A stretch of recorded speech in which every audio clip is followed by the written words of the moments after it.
Hello and welcome to Subnautica. My name is Chris. I'm going to be running this through as a playthrough. So this is actually going to be my third time playing Subnautica. So it's not a blind playthrough. Sorry to those that might have been expecting surprises from someone doing a blind playthrough. But like I say, there might be a couple of jump scares, but hopefully not the ones that you get caught when you're blind. I have played this, like I say. This will be my third time running through. Planning on running this through on survival, like you might have spotted. The other save game's on hardcore, but I'm going to do this on survival purely because I don't want the entire playthrough basically wiped out because I've pushed something too far or the like. But yeah, let's give it a go. So I love Subnautica. I think it's a fantastic game. The first time I played it, I'd had a particularly stressful day of work, and I thought, oh, that looks like a fun ocean game to try and calm me down, which, yeah, for those of you that have played it before and know what happens, I'm sure you find that an entertaining thought. But yeah, let's get going. Attention. Hull failure imminent. All personnel abandon ship.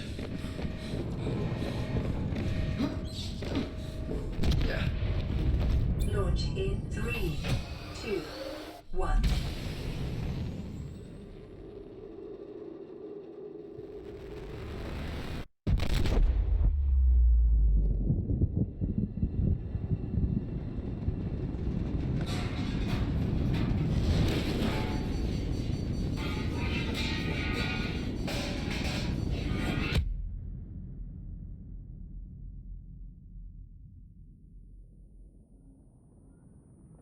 Okay, so there we were, knocked out. Considering he can move his hands, you'd have thought he'd have blocked that, stopping it hitting his head, but there we go.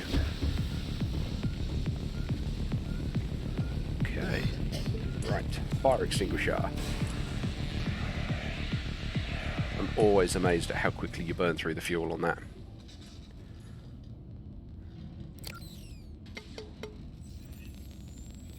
Good old trusty PDA.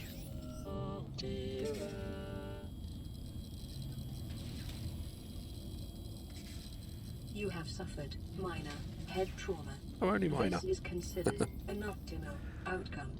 This PDA has now rebooted in emergency mode with one directive: to keep you alive on an alien world.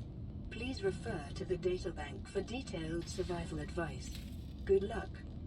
Okay, so if you've not played it before, here is the databank. That's where it lists all your blueprints and information and bits and pieces that you find. But right, let's get going. Now, I always like going over the top.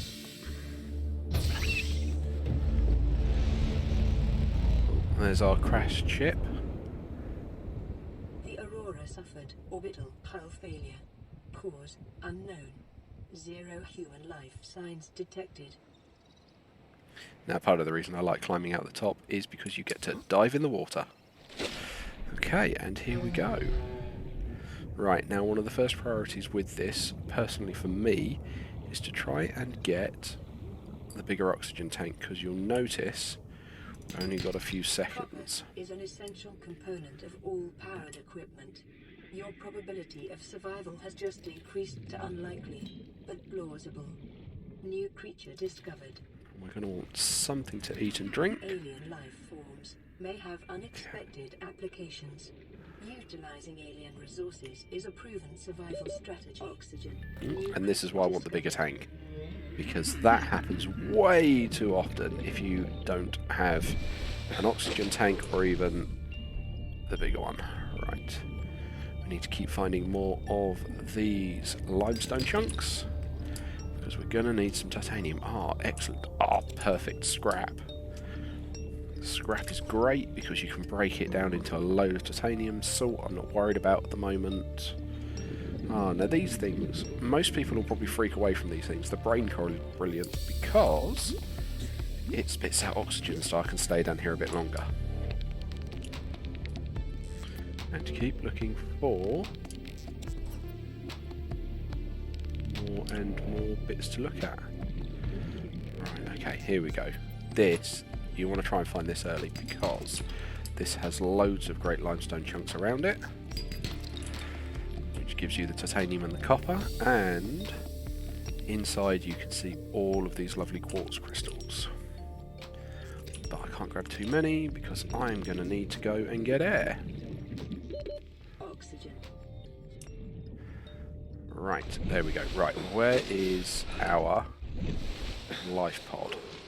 There it is. Oh, blimey. 130 metres away already. That went quick.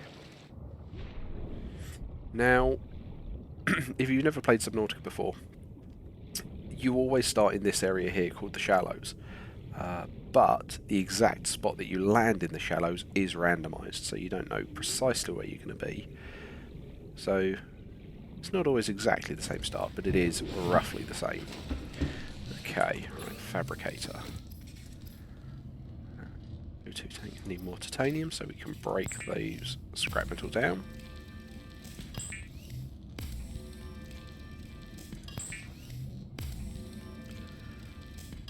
Right, and then bigger O2 tank, or an O2 tank. See, I've gone up to 75, and I've immediately got the high capacity. Now, for that I need glass. Oh, I need silver for that. I missed the silver. Grab the quartz for that, because I knew I'd need the glass. Okay, what else are we going to need? I think first on the agenda... Right, okay, well let's make the water.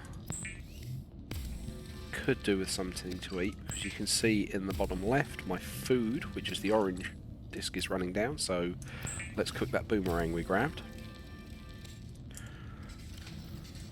Okay, boomerang, there we go. Okay, O2 tanks. So we need to go and get some silver. So that's going to be the first priority now.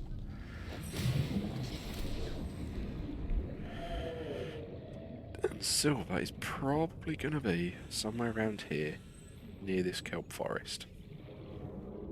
Which, actually thinking about it, is going to give us something useful as well. Because we can go and grab these glowing seed clusters, which the observant among you, or those that have played before, again, we can turn those into rubber. Rubber is good because it gives us flippers. Lead, not what I wanted. Silver, that's what I want. Are an essential component of many habitat modules. Okay, so we're making decent progress here. 30 seconds. Life on this planet grows in unusually distinct and diverse ecological biomes. Further study recommended. Okay.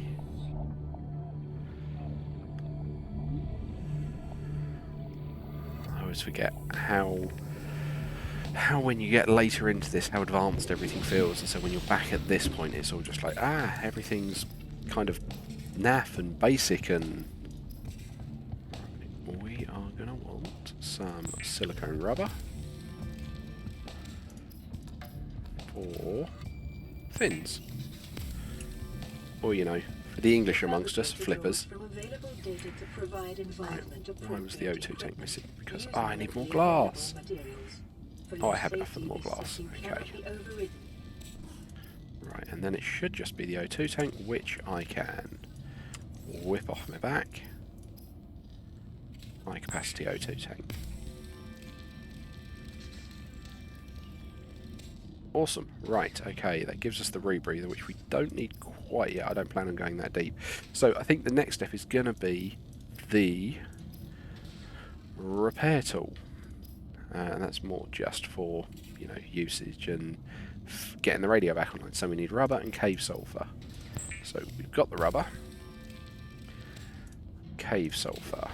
I remember cave sulfur. Cave sulfur is a pain because you need to find the crashfish, which they normally live in caves, and if you've never played Subnautica before, they will scare the crap out of you.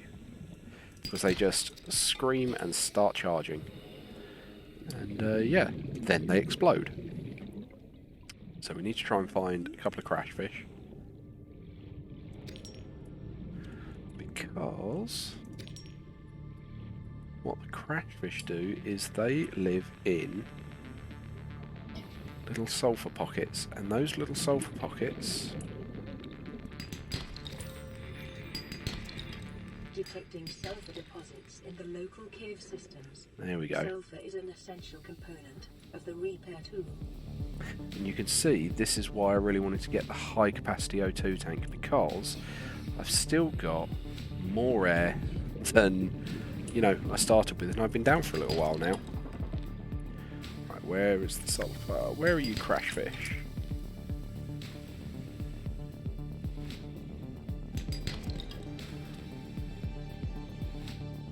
Where is there a crash fish? Look, boomerang stuck. We have 54 seconds. So this is a creature egg. I don't want that yet because I've got nowhere to keep it and it's just going to take up storage space. Oh, there's a roof there. Didn't expect that. Right, okay, let's go up and top up the O2. And then try and think, where are those crash fish? Because I thought there was some in that cave.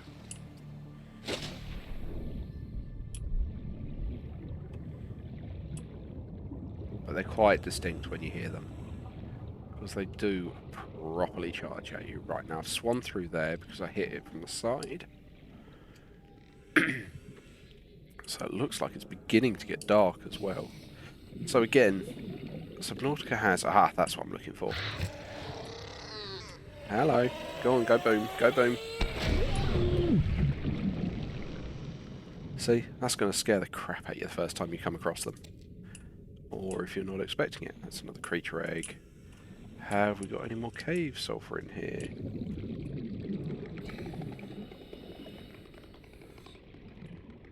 Wow, this is a deep cave.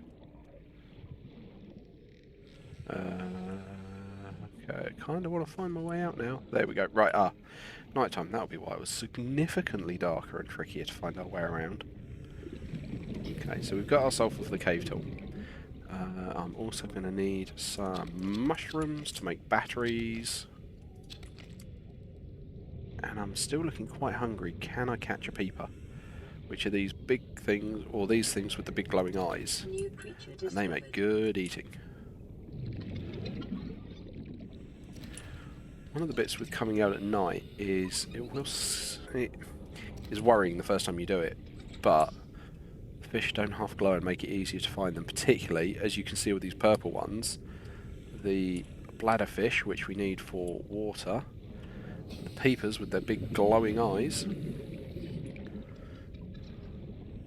Come here, come here, come here! Look at him! Full on outrunning me! Right, there we go. That should hopefully sort our food and water for a little bit. We can go back and get going. I do really also want to try and get a base builder going, because, like, I know a lot of people live out of this for a while, but to me I just really like having a base, because then you can get the more lockers, you can store things, and it just starts really getting you going. Okay, so could I have more water, please? Not that I need to drink it yet, but the nice thing with water is it never goes off. With food, so if you cook any of the fish, they do go bad. So you either don't want to cook them until you're ready to eat them. The fabricator cooks small organisms while disposing of the skeletal structure, bodily fluids, and internal organs, thus rendering them safe for human consumption. Or your other option is, if you can find salt, you can cure them, which stops them going off. I think they might go off eventually, but I think it makes it significantly slower. But it does drain you of sort of your fluid. Always, you got a medkit here if you need it, which we do because we just took that crash fish to the face. Right, okay, so it was the repair tool next. And there we have our handy dandy repair tool, which will allow us to repair the life pod and get rid of all the smoke. Life pod secondary systems online, running full environment diagnostic and outputting results to databank. Let there be light. Right, okay, and then the radio. And the radio you want to repair because it helps drive the story. This is Aurora. Distress signal received. Rescue operation will be dispatched to your location in 9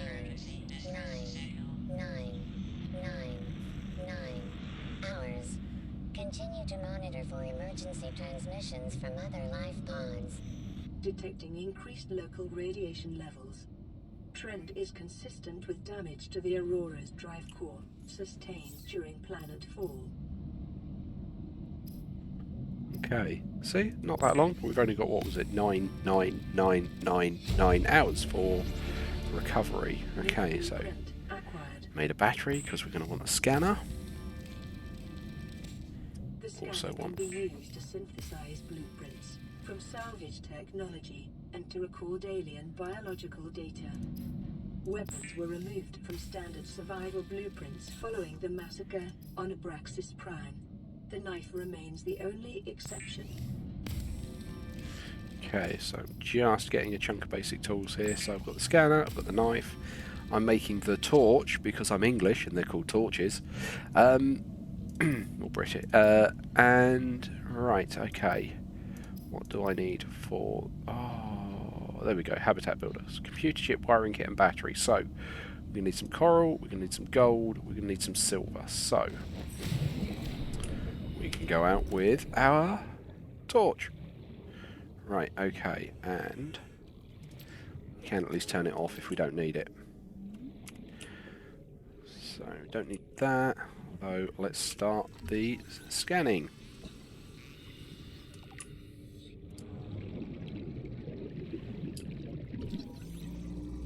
There's acid mushrooms.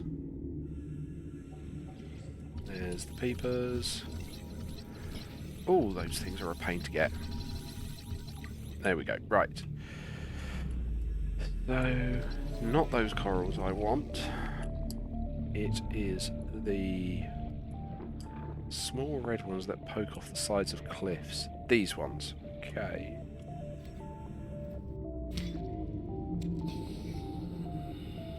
Because we need these for computer chips.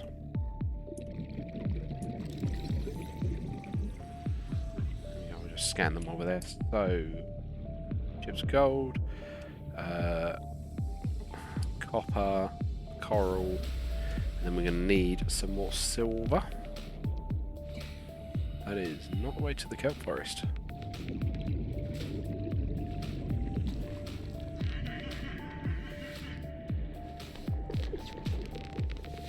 Okay, these things are kind of docile, but they're kind of worrying the first time you look at them, because if you get close to them you can take an injury or two, because they basically put out little fart pods.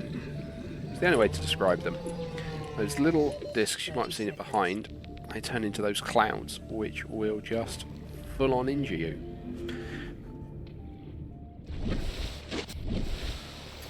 Right, okay. I want to find kelp forest, because that is normally where I can get silver from. Because with silver, you need to get it from the sandstone outcroppings, which don't appear too often in the shallows. There are some. Oh, we've got here. Sea glide. Sea glide is great because that will significantly speed up our movement. Yeah, I hear you. What is that? What is that? Oh, it's an egg. Okay, yeah, we don't want that yet. Aha, there's the kelp forest. Okay.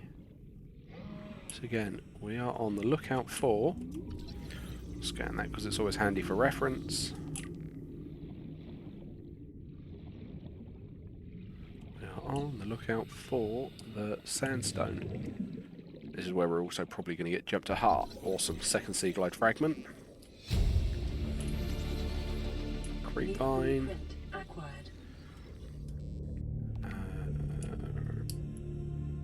Come on, where's the sandstone? Not worried about the soul.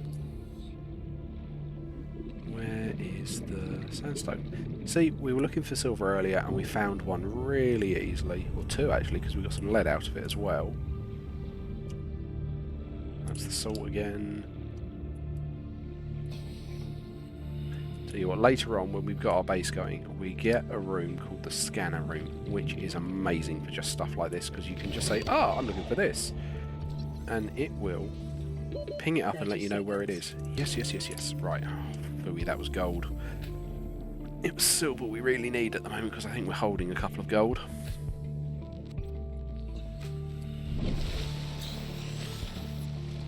Okay, and off we go. But I love the scanner room. It can get a little bit frustrating because when you get it, you can have... Oh, hang on, I didn't scan the whole fish. You can have a chip, which I normally do, which basically lets all of these things show up basically on your HUD, so you can always see exactly where it's finding them. However, if you don't turn that off, it does mean that you have all these yellow spots all over the place, just basically going, oh, they're over here, they're over here, they're over here. But, right, that's 1 silver. That's 2 silver we need for a wiring kit. There's more lead, we're going to need that later.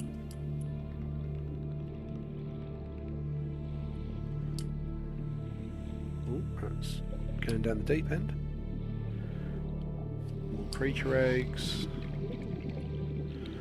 You might notice these big guys here, stalkers. They're not as scary as they look. They will bite you. There's no two ways around it. They will, but they're actually super useful. Where are we at? 60 seconds, so I don't want to go cave diving. Right. There we go, that's another silver. And some gold. Right, let's head back. We should be able to get the base going. Right, where is our life pod? There it is, over there. Okay.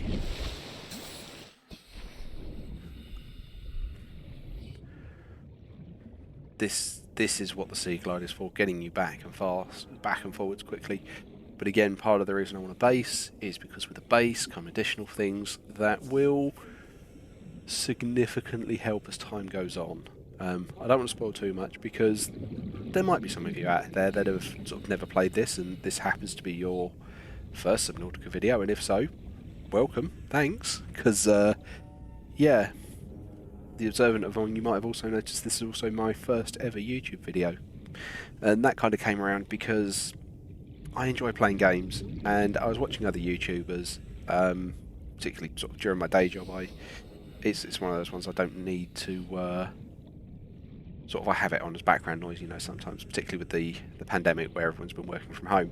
And it was a case of, well, if I'm playing these games, I could just record them, I could put them up and just, you know, let other people see. So that's where this came from, and that's where it started. Okay, computer chip wiring kit battery.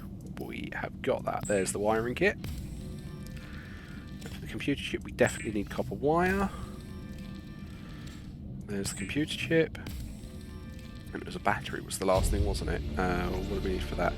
Copper. Oh, we need copper and an acid mushroom. Let's go get copper and an acid mushroom. Acid mushrooms are easy because they are everywhere. They're normally the first thing that you find.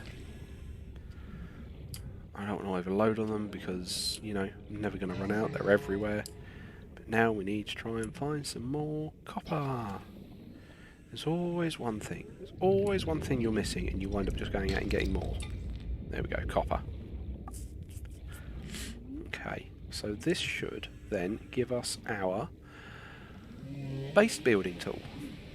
Which means I'm going to try and make these as roughly half an hour episodes. So we've got, give or take, 5 minutes left. Battery, that was what I needed.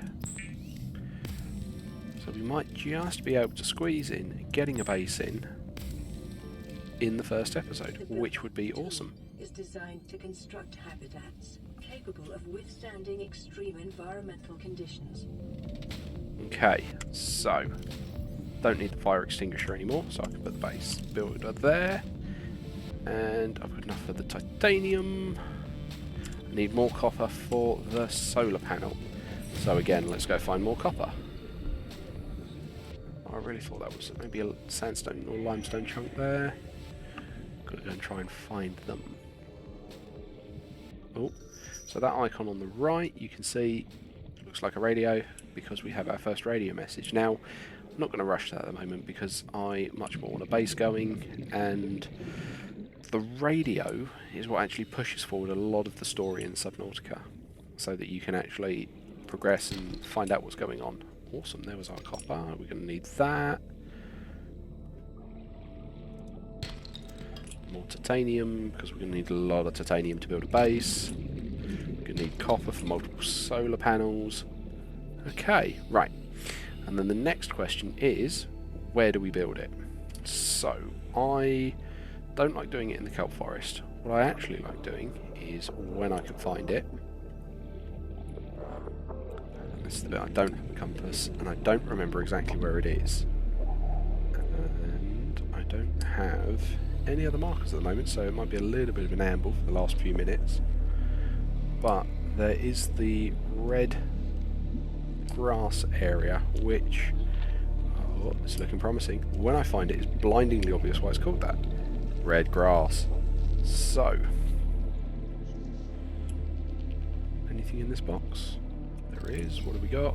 Laser cutter. That's going to be very useful. So grab that. Right, okay. Oh, another radio message. Go with the red grass area. Right, I need to go up and get more air. 30 seconds. And I think, like I say, we've got about 5 minutes left. 3 minutes now. So I will start by just... This biome supports extensive biodiversity and connects to a number of small cave networks. So yeah, we've got a few minutes left. Let's try and lay that first foundation down. Now, the reason I like using the red grass area is because it's not too hostile, and you have a kelp forest near you as well, so you can actually get a lot of the resources that you need for building a base. Stalkers are nearby for all the enamelled glass, so it's quite a nice area for doing it. Oh, biter. But I just want to find a nice, pretty view with some space, because, you know, if we're going to set up home, we want a nice view as we set it up. Or I really should have built the sea glide before I headed out here. That would have made this zipping around so much faster.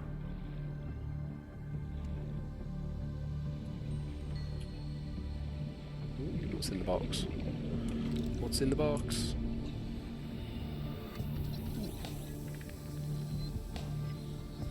Another laser colour. 2/3 of the way there. Okay. Not found a particularly great view yet.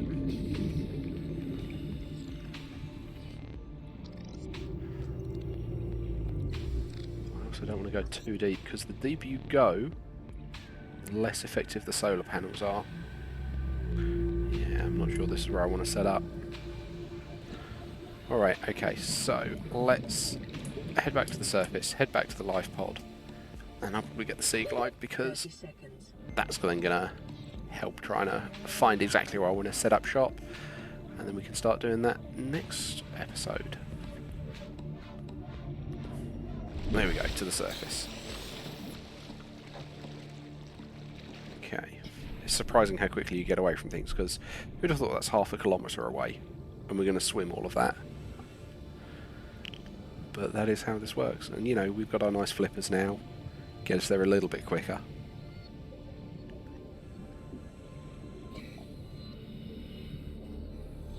So yeah, it's always just so pretty. Like, you can see like the god rays coming through with the sunshine, just shining through the water. They paid, you know, for an underwater game, an awful lot of attention to how it's going to look underwater, which you'd kind of hope they would, but well, it's a few years old now, this game, and it's still just so pretty.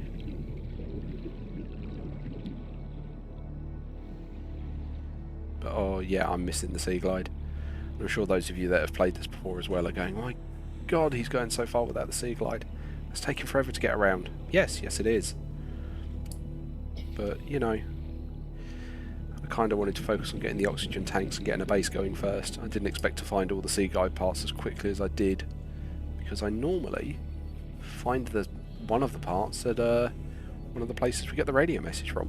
Which, you know, we're coming back here, so we'll see what they say just before we clock off. There you go. Half a kilometre. Who'd have thought it went that quickly? Alright, just a quick drink of water.